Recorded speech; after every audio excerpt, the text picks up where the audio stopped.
Dihybrid test ক্রসের যে ratio আমরা দেখেছিলাম 1:1:1:1, কিন্তু যদি জিনেরা যদি লিঙ্কড হয়ে থাকে, দুটো ডিফারেন্ট ক্যারেক্টারের জিন যদি একই ক্রোমোজোমে থাকে, তাহলে এই টেস্ট ক্রসের রেশিও ডেভিয়েট করে যায়। এবং এটাই প্রথম পর্যবেক্ষণ করেছিলেন বিজ্ঞানী বেটিসন এবং পানেট, এবং একেই লিঙ্কেজ হিসাবে এক্সপ্লেন করেছিলেন বিজ্ঞানী টি.এইচ. মর্গ্যান। হ্যালো ফ্রেন্ডস, বায়নি নির্মলে তোমাদের প্রত্যেককে অভিনন্দন জানাই। আমরা জেনেটিক্সের কিছু বিষয় নিয়ে আলোচনা করছিলাম। তোমরা যারা West Bengal public service commission assistant masters এবং অ্যাসিস্ট্যান্ট মিস্ট্রেসের এক্সামিনেশনে বসতে চলেছো, যে এক্সামিনেশন অক্টোবর মাসে হবে, তো জুলজি এবং বোটানিতে কিন্তু অত্যন্ত গুরুত্বপূর্ণ অংশ জেনেটিক্স। তাহলে জেনেটিক্সের কিছু কিছু কনফিউশন বিষয় নিয়ে আলোচনা করছি, এর সাথে সাথে জুলজিরও বিভিন্ন টপিক্স নিয়ে আলোচনা করছি আমি আমার নোটসের খাতা থেকে। তো আজকে আলোচনা করব লিঙ্কেজ এবং তার সঙ্গে সঙ্গে জিন ম্যাপ। তো এই দুটো টপিক্স তোমাদের মধ্যে প্রচুর কনফিউশন হয়, সুতরাং লিঙ্কেজ প্রকৃতপক্ষে কী এবং জিন ম্যাপ প্রকৃতপক্ষে কীভাবে আমরা কনস্ট্রাক্ট করব, এই বিষয় নিয়ে আলোচনা করব। দেখো, লিঙ্কেজ কিন্তু আবিষ্কার করেছিলেন বিজ্ঞানী টি.এইচ. মর্গ্যান, এবং টি.এইচ. মর্গ্যান যে মাছির ওপর পরীক্ষা করেছিলেন, তো সেটাই হচ্ছে ড্রসোফিলা মেলানোগাস্টার। তো ড্রসোফিলা মেলানোগাস্টারের ওপরেই প্রধানত তিনি এক্সপেরিমেন্ট করেছিলেন, এবং এর সঙ্গে সঙ্গে জিন ম্যাপের সঙ্গে টি.এইচ. মর্গ্যানের কিছু স্টুডেন্টসের নাম কিন্তু রিলেটেড, যেমন স্টুয়ার্ট ভেন্ট, এরকম কিছু স্টুডেন্টস টি.এইচ. মর্গ্যানের সঙ্গে কাজ করতেন। তো লিঙ্কেজ বিষয়টা কি দেখো, তো লিঙ্কেজ কিন্তু মেন্ডেল সূত্রের একটা এক্সেপশন। দেখো, আমরা সবাই জানি যে ডাইহাইব্রিড টেস্ট ক্রসের যে রেশিও সেটা 1:1:1:1। তো প্রথমে একটু টেস্ট ক্রসটা বলি, কারণ এই যে লিঙ্কেজ আছে এটা কিন্তু টেস্ট ক্রসের ওপরেই প্রধানত লিঙ্কেজ প্রধানত স্টাডি করা হয়। তো টেস্ট ক্রস মানে কি? দেখো, জেনেটিক্সে প্রধানত আমরা জানি যে ফেনোটাইপ এবং জেনোটাইপ এই দুটো টার্ম আছে। সো ফেনোটাইপ প্রধানত দুই ধরনের হতে পারে, একটি ডমিনেন্ট এবং আর একটা রিসেসিভ, রাইট? সো ফেনোটাইপ কিন্তু দুই রকম হয়, একটা ডমিনেন্ট ফেনোটাইপ এবং আর একটা রিসেসিভ, মানে প্রকট এবং তার সঙ্গে সঙ্গে প্রচ্ছন্ন। এখন এই যে ডমিনেন্ট ফেনোটাইপ, এই ডমিনেন্ট ফেনোটাইপ আইদার সেটা হোমোজাইগাস হতে পারে, অর্থাৎ জিন একই রকম হতে পারে, অথবা সেটা হেটারোজাইগাস হতে পারে। আর রিসেসিভ যে ফেনোটাইপ সেটা কিন্তু সবসময় হোমোজাইগাস হবে। তার মানে কোনো একটা পার্টিকুলার ইন্ডিভিজুয়াল সেটা যদি ডমিনেন্ট হয়, তার ফেনোটাইপ যদি ডমিনেন্ট হয়, তাহলে তার জেনোটাইপ কি হবে, তো সেটাই নির্ণয়ের জন্য প্রধানত আমরা টেস্ট ক্রস করি। দেখো, জেনেটিক্সে প্রধানত এই ডমিনেন্ট ফেনোটাইপটাই গুরুত্বপূর্ণ, কারণ রিসেসিভ যদি ফেনোটাইপ হয়, প্রচ্ছন্ন যদি ফেনোটাইপ হয়, সবসময় তার জেনোটাইপ কিন্তু হোমোজাইগাস হবে। কিন্তু ডমিনেন্ট যদি ফেনোটাইপ হয়, তাহলে তার জেনোটাইপ হোমোজাইগাস অথবা হেটারোজাইগাস হতে পারে। কীরকম? যেমন আমরা জানি যে টল একটা মটর গাছ যদি লম্বা হয়, তাহলে তার জেনোটাইপ হতে পারে ক্যাপিটাল টি, অর্থাৎ হোমোজাইগাস, অথবা ক্যাপিটাল টি স্মল টি হতে পারে। কিন্তু যদি রিসেসিভ যদি হয়, মানে তার ফেনোটাইপ যদি রিসেসিভ বা প্রচ্ছন্ন যদি হয়, তার মানে ডুয়ার্ফ যদি হয়, তাহলে অবভিয়াসলি তার যে জেনোটাইপ হবে, তো সেটা হচ্ছে স্মল টি। এখন এই জায়গাতে এই ডমিনেন্ট যে ফেনোটাইপ আছে, সুতরাং ডমিনেন্ট ফেনোটাইপের সঙ্গে যখন হোমোজাইগাস রিসেসিভের যখন ক্রস করা হয়, ধরো যাক ডমিনেন্ট ফেনোটাইপের সঙ্গে তুমি হোমোজাইগাস রিসেসিভের তুমি ক্রস করলে, এবং এরকম যদি ক্রস করা হয়, তো এইরকম ক্ষেত্রে যদি 100% যদি ডমিনেন্ট ফেনোটাইপ হয়, সুতরাং 100% যদি ডমিনেন্ট ফেনোটাইপ হয়, তাহলে এই যে ডমিনেন্ট ফেনোটাইপ এটা কিন্তু হোমোজাইগাস হবে, রাইট? আর যদি এরকম হয় F1 জেনারেশনে, ধরে যাক এটা P জেনারেশন আর F1 জেনারেশন, মানে একটা ডমিনেন্ট ফেনোটাইপের তুমি জেনোটাইপ নির্ণয় করতে চলেছো, তাহলে ডমিনেন্ট ফেনোটাইপ যুক্ত এই অর্গানিজমকে হোমোজাইগাস রিসেসিভের সঙ্গে তুমি ক্রস করলে, মানে কি যার দুটো জিন একই রকম তার সঙ্গে ক্রস করলে, যদি F1 জেনারেশনে যদি 100% যদি ডমিনেন্ট ফেনোটাইপ পাও, তাহলে জানবে যে এই যে ডমিনেন্ট ফেনোটাইপ P জেনারেশনে যে ডমিনেন্ট ফেনোটাইপ সেটা অবশ্যই হোমোজাইগাস হবে। আর যদি 50% ডমিনেন্ট হয়, সো 50% ডমিনেন্ট এবং 50% যদি রিসেসিভ হয়, তাহলে জানবে যে এই ডমিনেন্ট ফেনোটাইপ অবশ্যই কিন্তু হেটারোজাইগাস, ঠিক আছে? তাহলে এই ডমিনেন্ট ফেনোটাইপ অবশ্যই কি হবে? হেটারোজাইগাস। তো এটাই কিন্তু টেস্ট ক্রস। তো ডাইহাইব্রিড যে টেস্ট ক্রসের যে রেশিও, তো সেটা কিন্তু 1:1:1:1। যদি আমরা ডাইহাইব্রিড টেস্ট ক্রসের যদি আমরা রেশিও দেখি, তাহলে দেখব যে নতুন এক রকমের কম্বিনেশন আসে, সুতরাং পেরেন্টাল কম্বিনেশন আসবে 50%, এবং তার সঙ্গে সঙ্গে নতুন কম্বিনেশন মানে রিকম্বিনেন্ট যেটা আসবে, সো রিকম্বিনেন্ট নতুন কম্বিনেশন যেটা হবে, তো সেটা হচ্ছে 50। এটা কিন্তু প্রধানত মেন্ডেলের ডাইহাইব্রিড ক্রসে প্রধানত আমরা দেখতে পাই। তাহলে ডাইহাইব্রিড টেস্ট ক্রসে ভালো করে মাথায় রাখবে যে পেরেন্টাল যে কম্বিনেশন হবে সেটা 50, এবং রিকম্বিনেন্ট মানে নতুন যে কম্বিনেন্ট হবে সেটাও কিন্তু 50। মানে এক্ষেত্রে যে সমস্ত জিনগুলো প্রধানত এই সমস্ত ক্যারেক্টারগুলোকে কন্ট্রোল করে তারা কিন্তু ডিফারেন্ট ক্রোমোজোমে থাকে। তার মানে কি, এই যে মেন্ডেল যে বিভিন্ন বৈশিষ্ট্য নিয়েছিলেন, যেমন ইয়েলো, তার সঙ্গে সঙ্গে এই যে ইয়েলো এবং তার সাথে সাথে দেখো রাউন্ড বা মটর বীজের যে বিভিন্ন ক্যারেক্টার নিয়েছিলেন, তাহলে ইয়েলো এবং রাউন্ড এই দুটো ক্যারেক্টারের জিন কিন্তু ডিফারেন্ট ক্রোমোজোমে থাকে এবং সেই জন্যই ইন্ডিপেন্ডেন্ট অ্যাসর্টমেন্ট পসিবল হয় এবং সেই কারণের জন্যই টেস্ট ক্রসের রেশিও 1:1:1:1 হয়। মানে যতগুলো পেরেন্টাল কম্বিনেশন হবে তো ততগুলো নতুন কম্বিনেশন হবে, রিকম্বিনেন্ট হবে। কিন্তু ইন কেস অফ লিঙ্কেজের ক্ষেত্রে কি হবে, লিঙ্কেজের ক্ষেত্রে পেরেন্টাল কম্বিনেশন, লিঙ্কেজের ক্ষেত্রে এই যে টেস্ট ক্রসে পেরেন্টাল যে কম্বিনেশন হবে সেই পেরেন্টাল কম্বিনেশন সব সময় গ্রেটার দেন 50 হবে, রাইট?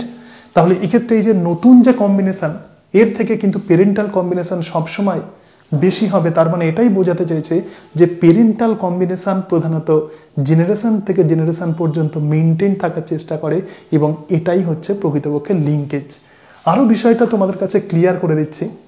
দেখো, লিঙ্কেজ মানে কি, মেন্ডেল যে সমস্ত ক্যারেক্টারগুলো চয়েস করেছিলেন সেগুলো ডিফারেন্ট ক্রোমোজোমে ছিল, কিন্তু লিঙ্কেজ বিষয়টা হচ্ছে সেটাই যখন কোন একটা ক্রোমোজোমের মধ্যে আমরা জানি যে অসংখ্য জিন থাকে, তাহলে এক্ষেত্রে এই যে ক্রোমোজোম আছে এই ক্রোমোজোমের মধ্যে জিনগুলো যখন একই ক্রোমোজোমের মধ্যে থাকবে, ধরা যাক এটা একটা জিন আছে ক্যাপিটাল এ, আবার এক্ষেত্রে ধরা যাক একটা জিন আছে ক্যাপিটাল বি, তাহলে দুটো ডিফারেন্ট জিন আছে দুটো ডিফারেন্ট ক্যারেক্টারের, তাদের সবসময় একসঙ্গে থাকার প্রবণতা থাকে, ঠিক আছে? তাহলে সেম ক্রোমোজোমে যে জিনগুলো আছে, একই ক্রোমোজোমের জিন, সো সেম ক্রোমোজোমে যে জিন থাকে তারা সবসময় ইনহেরিটেড টুগেদার, তারা একসঙ্গে প্রধানত পাস করতে চায়। So they try to inherited together, তারা সবসময় একসঙ্গে থাকার প্রবণতা দেখায় এবং একেই আমরা বলবো লিঙ্কেজ। যদি স্বাধীন বিন্যাস হতো তাহলে কিন্তু সমস্ত রকম কম্বিনেশন হতো, ডিফারেন্ট কম্বিনেশন হতো, কিন্তু ঘটনা হচ্ছে যে এক্ষেত্রে তারা একসঙ্গে থাকার প্রবণতা দেখায়, তো একেই আমরা বলবো লিঙ্কেজ। তো প্রথম মেন্ডেলের যে ডেভিয়েশন, দেখো মেন্ডেলের রেশিওর ডেভিয়েশন প্রথম কে পেয়েছিলেন? সো মেন্ডেল যে টেস্ট ক্রসের যে ডেভিয়েশন মানে রেশিও যেটা মেন্ডেলের টেস্ট ক্রসে আমরা দেখতে পাই, সো মেন্ডেলের টেস্ট ক্রস রেশিওর ডেভিয়েশন প্রথম পেয়েছিলেন যে বিজ্ঞানী, ডেভিয়েশন প্রথম পেয়েছিলেন দুজন সায়েন্টিস্ট, একজন বেটিসন এবং আর একজন পানেট, বেটিসন অ্যান্ড পানেট। কিন্তু বেটিসন এবং পানেট সেই রেশিও পেয়েছিলেন কিন্তু তারা কিন্তু ব্যাখ্যা করতে পারেননি। পরবর্তীকালে টিএইচ মর্গ্যান এটাকে ব্যাখ্যা করেন এবং তিনি বলেছিলেন যে এই ডেভিয়েশনটা হওয়ার কারণই হচ্ছে linkage. So TH Morgan explained it, তো একেই আমরা বলবো লিঙ্কেজ। তাহলে লিঙ্কেজ হচ্ছে সেটাই, একই ক্রোমোজোমের মধ্যে যখন একাধিক জিন থাকে তখন সেই জিনগুলোর একসঙ্গে থাকার প্রবণতা দেখায়, তো একেই আমরা বলবো লিঙ্কেজ, রাইট? এবং দেখো, ধরে যাক এটা একটা ক্রোমোজোম আছে, তাহলে এই ক্রোমোজোমের মধ্যে অসংখ্য জিন আছে। দেখো এক্ষেত্রে এরকম জিন আছে, অনেকগুলো জিন আছে। তো জিন ম্যাপ তোমরা দেখবে যে তোমাদের সিলেবাসে আছে জিন ম্যাপ মানে হচ্ছে সেটাই যে কোন জিনগুলো কোনটার পরে থাকে ক্রোমোজোমের মধ্যে সেটা নির্ণয় করা এবং তার সঙ্গে সঙ্গে তাদের মধ্যে ডিস্টেন্স নির্ণয় করা, তো একেই আমরা প্রথমত জিন ম্যাপ বলবো।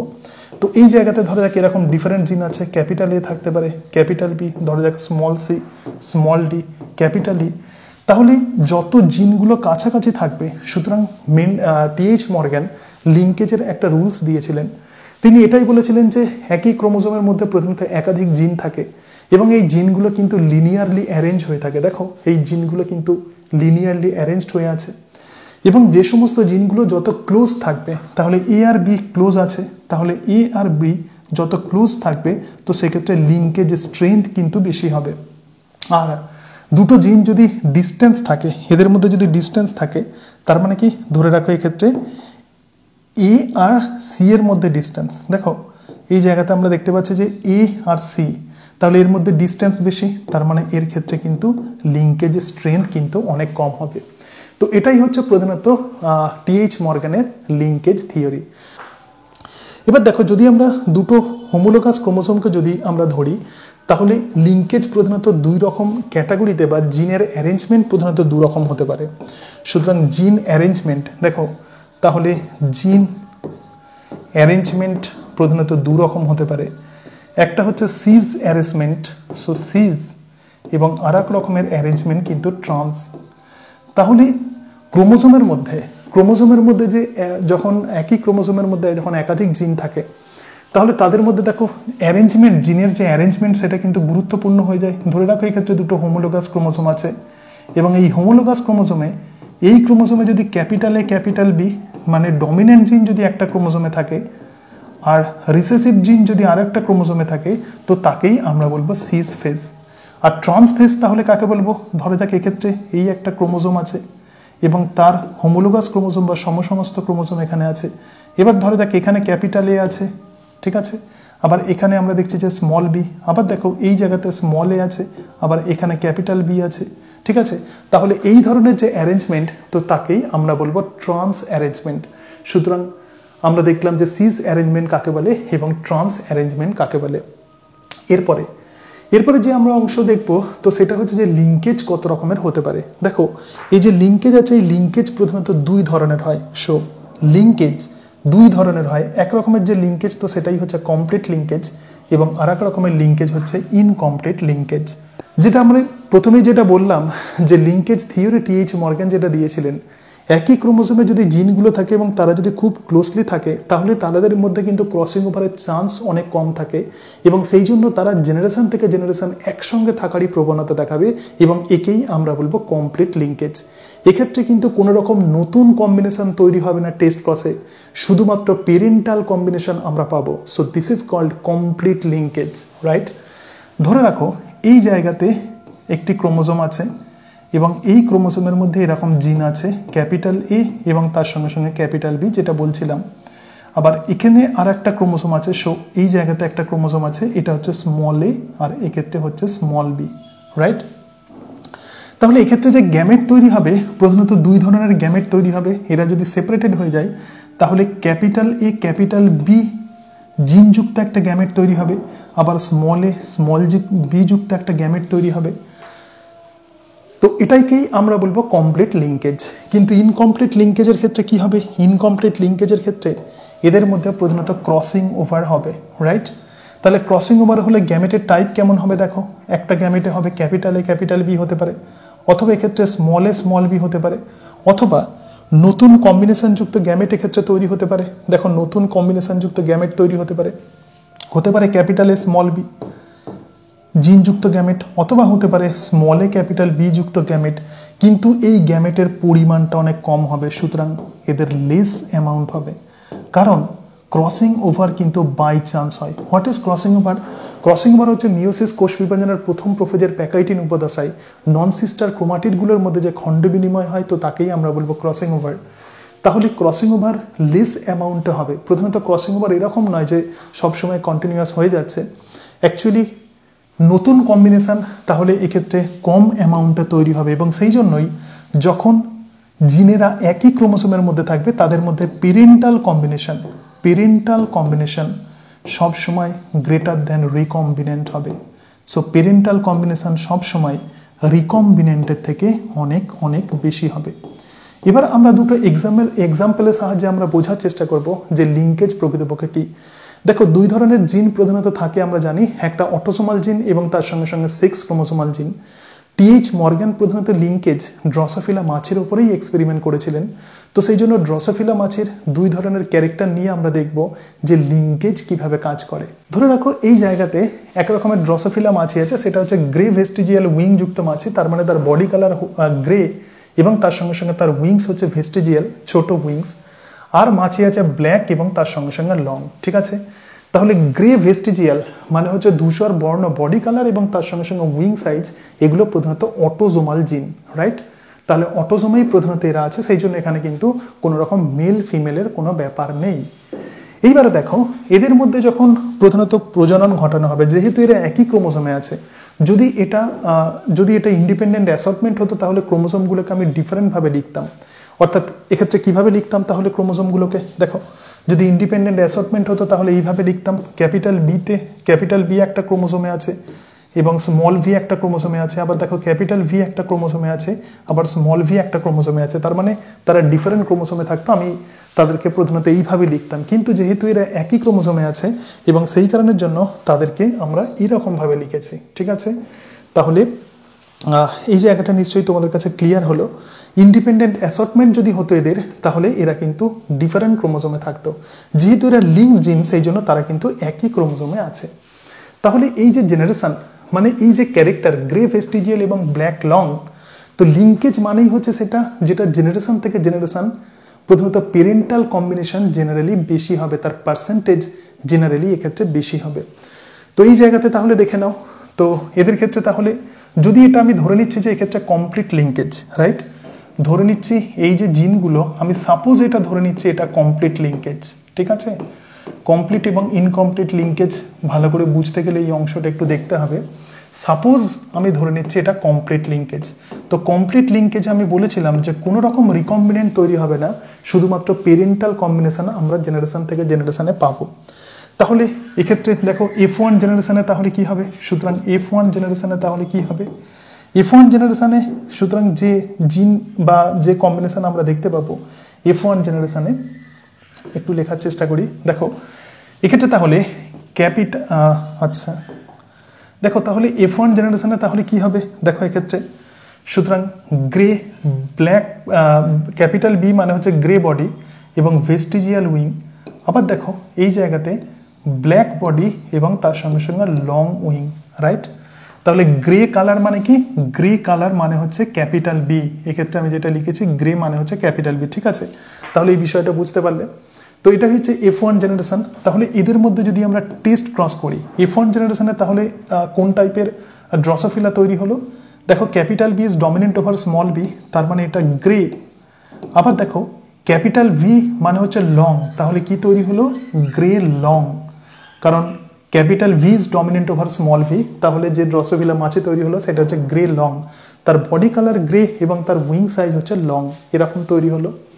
তো এবার আমরা টেস্ট ক্রস করি, দেখো টেস্ট ক্রস মানে কি, স্মল ভি এরকম স্মল বি এবং স্মল ভি, তার মানে কি, তার মানে ব্ল্যাক ভেস্টিজিয়াল। সো এক্ষেত্রে আমরা দেখলাম black vestigial, right, black vestigial. তো এটা যদি হয় তাহলে কি হবে, যদি কোনো রকম ক্রসিং ওভার যদি না হয়, তাহলে দেখো এই জায়গাতে যে গ্যামেট তৈরি হবে, সুতরাং গ্যামেট একটু দেখে নাও। তাহলে এক্ষেত্রে F2 জেনারেশন আমরা করছি, সুতরাং F2 জেনারেশন। তো গ্যামেট তাহলে কি হবে, ক্যাপিটাল বি স্মল ভি, তাহলে দেখো এক্ষেত্রে গ্যামেট এটা তৈরি হবে ক্যাপিটাল বি স্মল ভি, অথবা কেমন গ্যামেট হতে পারে, স্মল বি ক্যাপিটাল ভি, দেখো স্মল বি ক্যাপিটাল ভি। ঠিক আছে, আবার দেখো এক্ষেত্রে এরকম গ্যামেট হতে পারে স্মল বি স্মল ভি, আবার স্মল বি স্মল ভি, আমি এক্ষেত্রে একটা লিখছি, তাহলে স্মল বি স্মল ভি এরকম হতে পারে। সুতরাং এই জায়গা থেকে দু রকম গ্যামেট তৈরি হচ্ছে, একটা ক্যাপিটাল বি স্মল ভি আর একটা স্মল বি ক্যাপিটাল ভি। তাহলে এর সঙ্গে কোন গ্যামেট যুক্ত হবে, এইটা। ঠিক আছে, তাহলে এক্ষেত্রে স্মল বি আর হচ্ছে স্মল ভি। সুতরাং দেখো ক্যাপিটাল বি মানে কি, ক্যাপিটাল বি মানে হচ্ছে গ্রে, আর স্মল ভি মানে কি, স্মল ভি মানে হচ্ছে vestigial, so grey vestigial, right. আবার দেখো স্মল বি ক্যাপিটাল ভি, সুতরাং এই জায়গাতে স্মল বি ক্যাপিটাল ভি, তাহলে কি হবে, এটা হচ্ছে যে ব্ল্যাক লং, সুতরাং এই জায়গাতে কি হবে, ব্ল্যাক লং ড্রসোফিলা তৈরি হবে। সুতরাং এই জায়গাতে দেখে নাও, তাহলে গ্রে ভেস্টিজিয়াল পেরেন্টাল কম্বিনেশন এবং ব্ল্যাক লং হচ্ছে পেরেন্টাল কম্বিনেশন। তাহলে grey colour, grey body colour সবসময় ভেস্টিজিয়াল উইংয়ের সঙ্গে থাকতে চাইবে, এবং তার সঙ্গে সঙ্গে দেখো ব্ল্যাক বডি কালার সবসময় লং উইংয়ের সঙ্গে থাকতে চাইবে। তার মানে এরা কিন্তু লিঙ্কড জিন, তার মানে এরা কিন্তু লিঙ্কড জিন। তো এটা কিন্তু কমপ্লিট লিঙ্কেজের উদাহরণ। তাহলে এক্ষেত্রে কিন্তু কোনো রকম নতুন কম্বিনেশন তৈরি হলো না, সুতরাং এটাই কিন্তু কমপ্লিট লিঙ্কেজ। তো এরপরে আমরা যেটাতে চলে যাব সেটা হচ্ছে, এটা যদি ইনকমপ্লিট লিঙ্কেজ হতো, তো ম্যাক্সিমাম ক্ষেত্রে প্রথমত এটা ইনকমপ্লিট লিঙ্কেজ হয়। তো এক্ষেত্রে একটু দেখে নাও আর একবার, তাহলে দেখো কেমন ধরনের কম্বিনেশন হবে একটুখানি দেখে নাও। তো যেহেতু এটা ইনকমপ্লিট লিঙ্কেজ, তার মানে অবভিয়াসলি এক্ষেত্রে কিন্তু ক্রসিং ওভার হবে, রাইট? তাহলে এক্ষেত্রে আমরা দেখবো যে ক্রসিং ওভার হবে। তাহলে প্রথম ক্ষেত্রে গ্যামেট কি হবে দেখো, ক্যাপিটাল বি স্মল ভি, এটা এক রকমের গ্যামেট তৈরি হলো এখান থেকে। তারপরে দেখো এটা পেরেন্টাল কম্বিনেশন, আবার দেখো স্মল বি ক্যাপিটাল ভি, ঠিক আছে? আবার দেখো যদি কোনোভাবে এটা যদি কোনোভাবে ক্রসিং ওভার হয়, তাহলে ক্রসিং ওভার মানে ক্যাপিটাল বি এবং ক্যাপিটাল ভি। আবার দেখো স্মল বি এবং স্মল ভি, সুতরাং স্মল বি এবং তার সঙ্গে সঙ্গে স্মল ভি। তাহলে এই রকম গ্যামেট প্রধানত আমরা এখান থেকে পাবো। আর এই জায়গাতে তো সবসময় স্মল ভি থাকবে, একই রকমের গ্যামেট থাকবে, ক্রসিং ওভার হোক আর নাই হোক। তাহলে ক্যাপিটাল বি স্মল ভি, আমি আর নিচের গ্যামেটগুলো লিখছি না। তাহলে ক্যাপিটাল বি স্মল ভি মানে কি? ক্যাপিটাল বি স্মল ভি মানে গ্রে এবং তার সঙ্গে সঙ্গে ভেস্টিজিয়াল। এবং টিএইচ মর্গ্যান এই যে গ্রে এবং ভেস্টিজিয়াল, এই ইন্ডিভিজুয়াল কতগুলো পেলেন? আচ্ছা, একটা আমি এক্সাম্পল এক্ষেত্রে দিয়ে দিচ্ছি, দেখো, মানে যাতে তোমাদের বুঝতে সুবিধা হয়। তো প্রত্যেকটা ক্ষেত্রে প্রধানত এরকম টাইপেরই সেকেন্ড এই যে অংশটা আছে, তো এখান থেকে একই রকমের গ্যামেট তৈরি হবে। তাহলে দেখো এই জায়গাতে আমরা ধরে নিচ্ছি স্মল বি এবং স্মল ভি আছে, সব ক্ষেত্রেই কিন্তু এরকম সমস্ত জিনগুলো থাকবে। তো সেই জন্য আমি বারবার এটাকে লিখছি না। তাহলে এই জায়গাতে যে ইন্ডিভিজুয়াল আমরা পাবো, তো সেটাই কিন্তু গ্রে ভেস্টিজিয়াল, এবং তিনি এই গ্রে ভেস্টিজিয়াল পেয়েছিলেন 41%, রাইট? আবার দেখো এক্ষেত্রে স্মল বি এবং ক্যাপিটাল ভি আছে, তো স্মল বি ক্যাপিটাল ভি মানে হচ্ছে ব্ল্যাক লং। তাহলে black long, so black long কত পেলেন তিনি? 41%। তাহলে ম্যাক্সিমাম আমরা দেখছি যে 82% এই যে পেরেন্টাল কম্বিনেশন। দেখো পি জেনারেশনে কি, এটাই হচ্ছে পি জেনারেশন। তাহলে ম্যাক্সিমাম ইন্ডিভিজুয়াল কি পেরেন্টাল কম্বিনেশনে আছে। তো এই জায়গাতে দেখো, তাহলে ক্যাপিটাল বি মানে কি? ক্যাপিটাল বি মানে হচ্ছে গ্রে এবং তার সঙ্গে সঙ্গে লং, সুতরাং গ্রে লং, এটা কিন্তু একটা নতুন কম্বিনেশন হলো। একটু আমি অন্য কালারে করছি, তো গ্রে লং এটা নতুন কম্বিনেশন হলো, তাহলে এটা হবে 9%, ঠিক আছে? আবার দেখো এক্ষেত্রে স্মল বি মানে কি?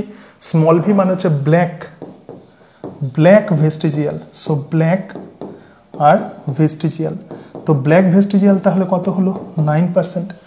তাহলে দেখো এই যে দুটো জিন আছে, গ্রে ভেস্টিজিয়াল এবং ব্ল্যাক লং, এরা সবসময় একসঙ্গে থাকার প্রবণতা দেখায়, এবং তার মানে এরা কিন্তু লিঙ্কড জিন, এবং সেই জন্যই এক্ষেত্রে যে কম্বিনেশন আমরা পেয়েছি, সো পেরেন্টাল কম্বিনেশন কিন্তু অনেক বেশি হবে। তাহলে এক্ষেত্রে পেরেন্টাল কম্বিনেশন কি হবে? অনেক বেশি হবে, আর এটা হচ্ছে রিকম্বিনেন্ট।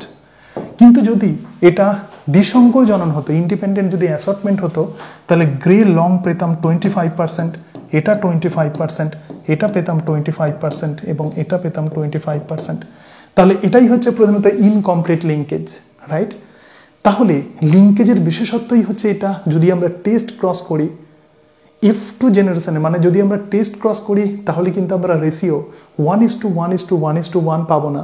এক্ষেত্রে পেরেন্টাল কম্বিনেশন আমরা বেশি পাবো, রিকম্বিনেন্ট আমরা কম পাবো। So this is called linkage. আমরা তো প্রধানত একটা অটোসোমাল জিনের আমরা ক্যারেক্টার দেখলাম, এবং তার মধ্যে লিঙ্কেজ কেমন হয় তো সেটা আমরা দেখলাম। এবার আমরা এক্সাম্পল নেবো একটা সেক্স লিঙ্কড কিছু জিনের আমরা এক্সাম্পল নিয়ে নেবো। দেখো টিএইচ মর্গান এরকম ড্রসোফিলা পেয়েছিলেন যে brown body red eye male, মানে একটি পুরুষ ড্রসোফিলা পেলেন, তো তার বডি কালার হচ্ছে ব্রাউন এবং তার আই কালার হচ্ছে রেড, এবং ইয়েলো বডি আর হোয়াইট আই ফিমেল, তো এরকম তিনি পেয়েছিলেন। এবং যখন এদের মধ্যে বিভিন্ন রকমভাবে তিনি ক্রস করলেন, তাহলে দেখো মেল কি হচ্ছে ওয়াই প্লাস এবং তার সঙ্গে সঙ্গে ডব্লিউ প্লাস। তো ওয়াই প্লাস মানে কি? Brown body, so brown body is dominant over yellow body. আর এক্ষেত্রে ডব্লিউ প্লাস মানে হচ্ছে red eye, so red eye is dominant over white eye. এবার বিভিন্নভাবে তিনি ক্রস করলেন, আমি আর এই ক্রসটাকে আমি আর দেখাচ্ছি না। বিভিন্নভাবে ক্রস করে তিনি F2 জেনারেশনে তিনি দেখলেন যে পেরেন্টাল কম্বিনেশন হয়েছে 98.7%। দেখো পেরেন্টাল কম্বিনেশন টেস্ট ক্রসে তিনি দেখলেন যে পেরেন্টাল কম্বিনেশন টেস্ট ক্রসে তিনি কত পেলেন? পেরেন্টাল কম্বিনেশন তিনি পেয়েছিলেন টেস্ট ক্রসে 98.7%, এবং রিকম্বিনেন্ট পেয়েছিলেন 1.3%, ঠিক আছে? তাহলে যেহেতু পেরেন্টাল কম্বিনেশন অনেক বেশি পেলেন 98.7%, মানে অনেক ড্রসোফিলাকে তিনি দেখলেন তো এরকম টেস্ট ক্রস করে, এবং দেখলেন যে ম্যাক্সিমাম যে ড্রসোফিলা পেরেন্টাল কম্বিনেশন এরকম 98.7% ম্যাক্সিমাম ড্রসোফিলার ক্ষেত্রে পাওয়া গেল। কেবলমাত্র রিকম্বিনেন্ট যেটা হলো সেটা হচ্ছে 1.3%, নতুন কম্বিনেশন খুব কম। খুবই কম, তাহলে এক্ষেত্রে এটাই প্রমাণিত হয় যে এই জিনগুলো মানে ব্রাউন বডি এবং red eye, brown body and red eye সবসময় একসঙ্গে থাকার প্রবণতা দেখায়, কারণ এই জিনগুলো একই ক্রোমোজোমে থাকে। আবার দেখো ইয়েলো বডি এবং তার সাথে সাথে এক্ষেত্রে হোয়াইট আই এরাও কিন্তু সবসময় একসঙ্গে থাকার প্রবণতা দেখায়, এবং সেই জন্যই এরা কিন্তু লিঙ্কড জিন, রাইট। নতুন কম্বিনেশন কিন্তু মাত্র 1.3% তৈরি হয়েছিল, অর্থাৎ নতুন কম্বিনেশন বলতে এক্ষেত্রে তিনি যত ড্রসোফিলা পেয়েছিলেন ম্যাক্সিমাম কিন্তু এরকম ড্রসোফিলা পেয়েছিলেন। তো নতুন কম্বিনেশন বলতে ব্রাউন বডি এবং হোয়াইট আই, ব্রাউন বডি আর হোয়াইট আই, এই নতুন কম্বিনেশন কিন্তু ক্রসিং ওভারের মধ্য দিয়ে পাওয়া গিয়েছিল, এবং তার সঙ্গে সঙ্গে ইয়েলো বডি আর red eye, right. So yellow body আর রেড আই, তো এই যে ক্যারেক্টার এগুলো কিন্তু recombinant, so this are recombinant. তো এই ক্যারেক্টার খুব কম পাওয়া গিয়েছিল, ঠিক আছে।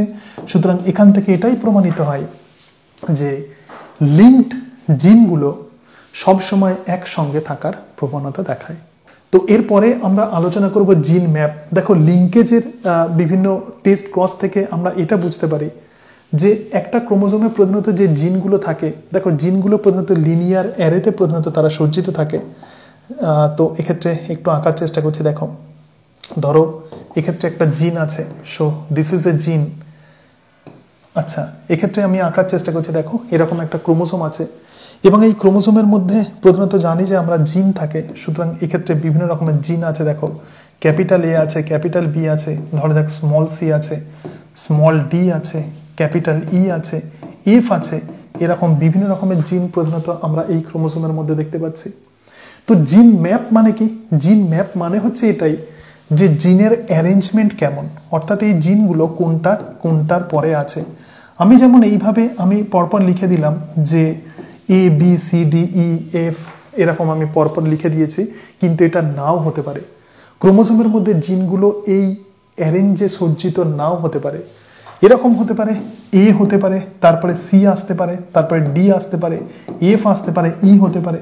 সুতরাং জিন ম্যাপের সাহায্যে মানে এই লিঙ্কেজে আমরা যে টেস্ট ক্রস দেখলাম, তো এই টেস্ট ক্রসে যে সমস্ত ইন্ডিভিজুয়াল পাওয়া যায় তার সংখ্যা দেখে আমরা বুঝতে পারি যে ক্রোমোজোমের মধ্যে জিনগুলোর অ্যারেঞ্জমেন্ট কীরকম হয়, এবং তার সঙ্গে সঙ্গে এদের মধ্যে ডিস্টেন্স কি হয়, ঠিক আছে, এবং তার সঙ্গে সঙ্গে এদের মধ্যে ডিস্টেন্স কেমন হবে। তো এর পরের দিন আমরা এটাই আলোচনা করব বিভিন্ন রেশিও থেকে, বিভিন্ন স্ট্যাটিস্টিক্স থেকে, বিভিন্ন টেস্ট ক্রসের মধ্য দিয়ে প্রাপ্ত বিভিন্ন ডেটা থেকে কিভাবে একই ক্রোমোজোমের মধ্যে বর্তমান জিনগুলো তারা কিভাবে লিনিয়ার অ্যারেতে তারা সজ্জিত থাকে সেটা যেমন আলোচনা করব, পরপর কিভাবে সজ্জিত থাকে তাদের প্রপার অ্যারেঞ্জমেন্ট, এবং তার সঙ্গে সঙ্গে তাদের মধ্যে ডিস্টেন্স কি, তো সেটা আলোচনা করবো। এবং এটাই হলো জিন ম্যাপ। তোমাদের সিলেবাসে আছে কিন্তু লিঙ্কেজ এবং তার সঙ্গে সঙ্গে জিন ম্যাপ। নেক্সট ভিডিওতে সেটা আলোচনা করব। এই বিষয়গুলো প্রধানত তোমাদের কনফিউশন হয়, তোমরা যখন পড়তে যাও তখন তোমাদের কনফিউশন হয়। আশা করি এই দুটো ক্লাস তোমরা যদি দেখো, আজকের এই লিঙ্কেজ ক্লাস এবং পরের দিন জিন ম্যাপের ক্লাস, তোমাদের আর কোনো রকম কনফিউশন থাকবে না। তো সকলে ভালো থেকো। আশা করি এই জেনেটিক্সের সেশন তোমাদের অনেকটাই উপকারে লাগবে। তোমরা যারা জুলজির জন্য প্রিপারেশন নিচ্ছ তাদের জন্য যেমন উপকারে লাগবে, যারা বোটানির জন্য প্রিপারেশন নিচ্ছ তাদের উপকারে লাগবে। এবং আমি আবারও বলছি, ক্লাসিক্যাল জেনেটিক্সের বিভিন্ন বিষয়গুলো আমরা প্রধানত বুঝি, কিন্তু তার প্রশ্নের আনসার করাটা একটু ডিফিকাল্ট হয়ে যায়। যখন পরীক্ষার হলে তুমি যখন প্রশ্নের আনসার তুমি যখন করতে যাবে তখন সেটা কিন্তু একটু ডিফিকাল্ট হয়ে যাবে। সেই জন্য খুব কেয়ারফুলি সেই প্রশ্নের উত্তরগুলো করার চেষ্টা করবে। বায়োলজিক্যাল সায়েন্সের অন্যান্য ব্রাঞ্চের প্রশ্নগুলো আমরা সহজেই অত চিন্তা করে আমরা মানে করতে হয় না তার আনসার খোঁজার। মলিকুলার বায়োলজি অত চিন্তা করে বের করতে হয় না, কিন্তু ক্লাসিক্যাল জেনেটিক্স, বিশেষত Mendelism, exception of Mendelism, linkage, তার সঙ্গে সঙ্গে জিন ম্যাপ, এই সমস্ত প্রশ্নের মানে এই সমস্ত টপিক্সের কোয়েশ্চেন্সগুলো কিন্তু একটু কেয়ারফুলি, যদি কোনো প্রশ্ন পড়ে তোমাদেরকে কিন্তু কেয়ারফুলি হ্যান্ডেল করতে হবে। ওকে, কারণ এই ধরনের পরীক্ষায় একটি প্রশ্নই কিন্তু অনেক ভাইটাল হয়ে যায়। আশা করি এই সেশন তোমাদের অনেকটাই উপকারে লাগবে। তোমরা একটু আমাকে কমেন্ট বক্সে কমেন্ট করবে যে কোন বিষয়ে আলোচনা করতে হবে। আজকে তাহলে এই পর্যন্তই, সকলে ভালো থেকো। So thank you and that's it.